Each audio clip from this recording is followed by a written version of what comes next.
नमस्कार दोस्तों, स्वागत है मेरे यूट्यूब चैनल ज्ञानपद वेपन्ना सर में। आज की क्लास में हम देखने वाले हैं खनिज के आखिरी पार्ट, यानी हम खनिज को 3 पार्ट में डिवाइड किए थे। तो आपको थोड़ा देखने की ज़रूरत है यहाँ पर, है ना, कि खनिज को हमने कितने पार्टों में डिवाइड किया था। थोड़ा सा मेमोरी रिकॉल करने के लिए मैं आपको ये बता दे रहा हूँ कि हम लोग खनिज को 3 पार्ट में डिवाइड किए थे। पहला था धात्विक खनिज, दूसरा था अधात्विक, और जो तीसरा जो था वो क्या था, ऊर्जा खनिज, है ना। तो दोस्तों मैं आपको बता दूं कि धात्विक खनिज और अधात्विक खनिज को हमने पढ़ चुका है। अब हम लोग क्या पढ़ेंगे, आज पढ़ेंगे हम लोग ऊर्जा खनिज। तो देखते हैं कि ऊर्जा खनिज को हम लोग किन 2 भागों में बांट सकते हैं, है ना। तो देखिए, ऊर्जा खनिज को हम लोग 2 भागों में बांट सकते हैं। पहला आपका है परंपरागत,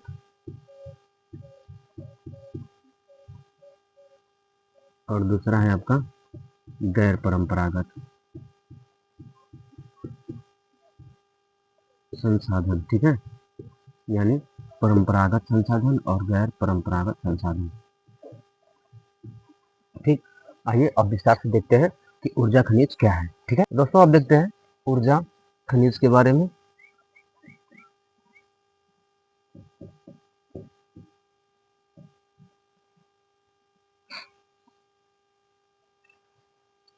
वे संसाधन जिनसे हमें ऊर्जा प्राप्त होती है, हम उन्हें ऊर्जा संसाधन कहते हैं, है ना। तो ऊर्जा को प्राप्त करने के लिए जिन संसाधनों का उपयोग करते हैं हम उसको क्या कहते हैं, ऊर्जा संसाधन, यानी एनर्जी रिसोर्सेस कहते हैं, है ना।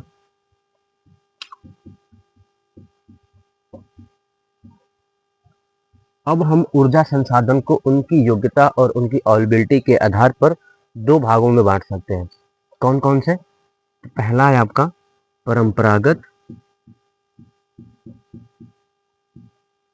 संसाधन, और दूसरा आपका है गैर परंपरागत संसाधन।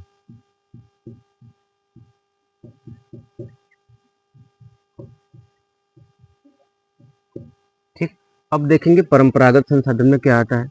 वे संसाधन जिनका हम उपयोग सदियों से करते आ रहे हैं, परंपरागत तरीके से जिसका हम प्रयोग करते आ रहे हैं, वे परंपरागत संसाधन कहलाएंगे। इसमें आएगा क्या, लकड़ी, ओह, लड़की लिख दिया था, है ना। क्या आएगा, लकड़ी, क्या आएगा, लकड़ी, कोयला, उपला, जिसे हम गोईठा भी कहते हैं सामान्य भाषा में, है ना, उपला, और पेट्रोलियम। गैर संसाधन यानी गैर परंपरागत संसाधन में कौन कौन सी चीजें आएंगी, तो इसमें आएगा वायु, ऊर्जा संसाधन, यानी वायु से प्राप्त संसाधन, है ना, ऊर्जा के स्रोत, और सूर्य जल से प्राप्त, है ना, और परमाणु ऊर्जा से प्राप्त जो ऊर्जा होती है वे। ठीक है, इसमें अब हम पढ़ेंगे दोस्तों ऊर्जा के परंपरागत सोर्स, स्रोत कह सकते हैं उसको, है ना। ऊर्जा की परंपरागत स्रोत, पहला आपका होगा कोयला,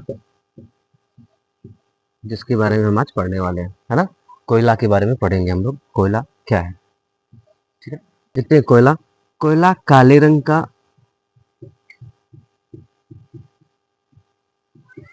एक कार्बन युक्त खनिज है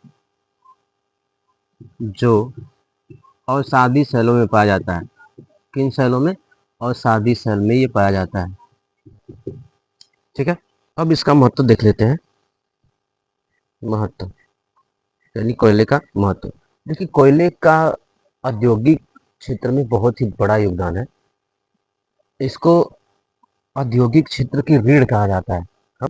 कि कोयला की वजह से ही पूरे विश्व में औद्योगिक क्रांति आई, और उद्योगों की रीढ़ कहा जाता है इसको, क्योंकि कोयले की वजह से जो ऊर्जा प्राप्त होती है ना, या कोयले से जो ऊर्जा प्राप्त होती है वो औद्योगिक क्रांति लाने में अपना अहम योगदान निभाई। तो इसमें हम देख लेंगे औद्योगिक क्रांति का प्रमुख आधार क्या है, कोयला है।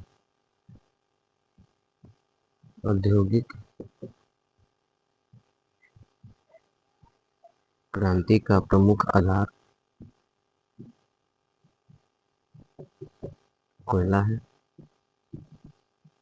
कोयले की वजह से पूरे विश्व में औद्योगिक क्रांति संभव हो पाई है। ठीक है, अब कोयला का उपयोग क्या है, तो कोयले का उपयोग ऊर्जा प्राप्त करने में, औद्योगिक ऊर्जा जिसको हम कहते हैं, है ना, विद्युत प्राप्त करने में, और फर्नेस भट्ठी में ज़्यादा उपयोग होता है। कोयले का उपयोग विद्युत उत्पादन में और प्रगलन केंद्र में, जो लौह प्रगलन केंद्र होता है ना, लौह प्रगलन केंद्र में ज़्यादा उपयोग किया जाता है इसका।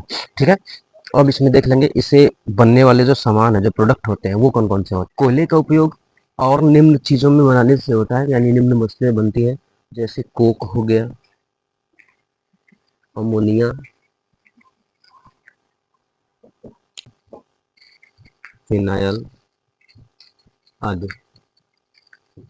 इसकी उपयोगिता की वजह से ही इसको काला सोना या काला हीरा के नाम से भी जानते हैं, है ना। अब देखते हैं कोयले के प्रकार, कोयले कितने प्रकार के होते हैं। एक चीज़ और आपका छूट था इसमें कि पूरे ऊर्जा उत्पादन में भारत की जो ऊर्जा उत्पादन है, भारत की ऊर्जा उत्पादन में यानी विद्युत उत्पादन जो है उसमें कोयले का 70% योगदान रहता है ना। यानी भारत में जो विद्युत उत्पादन होता है उस उत्पादन में भारत की में जो कोयला है उसका 70% योगदान उसका रहता है। ठीक है, अब आगे देखते हैं हम लोग कोयले के प्रकार को, कोयले कितने प्रकार के होते हैं। सेकंड है आपका बिटुमिनस और थर्ड आपका है लिग्नाइट।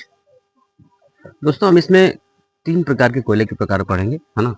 ये जो इम्पोर्टेंट है आपके लिए, एनसीईआरटी इन्हीं को बेस मान करके चलती है। आगे हम आपको बताएंगे पीट कोयले के बारे में। पहले हम देख लेते हैं एंथ्रासाइट जो कोयला है वो क्या है। यह सबसे ज़्यादा उपयोगी कोयला है ना। इसमें 80 से 95% तक, यानी यूँ कह लीजिए कि 90 से 95% तक कार्बन की मात्रा होती है ना। यह कठोर होता है, रंग इसका काला और चमकदार होता है। यह अधिक उपयोग किया जाने वाला कोयला है ना, उपयोग इसका अधिक किया जाता है। ठीक है, बिटुमिनस में देख लेंगे एंथ्रासाइट के निचले स्तर का कोयला है, यानी कि पहले स्थान पे ये आता है, दूसरे स्थान पे ये आता है ना, बिटुमिनस। इसका जो उपयोग होता है वो रेलवे में, पहले इसका देख लेते हैं कि इसमें कार्बन की मात्रा कितनी होती है। इसमें कार्बन की मात्रा जो होती है वो 70 से 75% तक होती है ना। भारत में सबसे ज़्यादा इसका उपयोग जो होता है वो विद्युत उत्पादन और रेलवे में उपयोग किया जाता है ना। और अब आगे देख लेंगे लिग्नाइट के बारे में। इसमें जो कार्बन की मात्रा होती है वो 20 से 30% होती है और ये निम्न स्तर का कोयला है। इसमें जो इसका जो उपयोग होता है वो अधिकतर, इसमें देखिए लिग्नाइट में जो 20 से 30% कार्बन की मात्रा होती है, ये नमी युक्त कोयला होता है, इसमें नमी होती है ज़्यादा। इसका उपयोग विद्युत उत्पादन में अधिक होता है।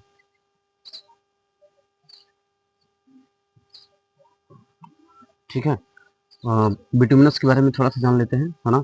इसका उपयोग ज़्यादातर क्या होता है, विद्युत उत्पादन में,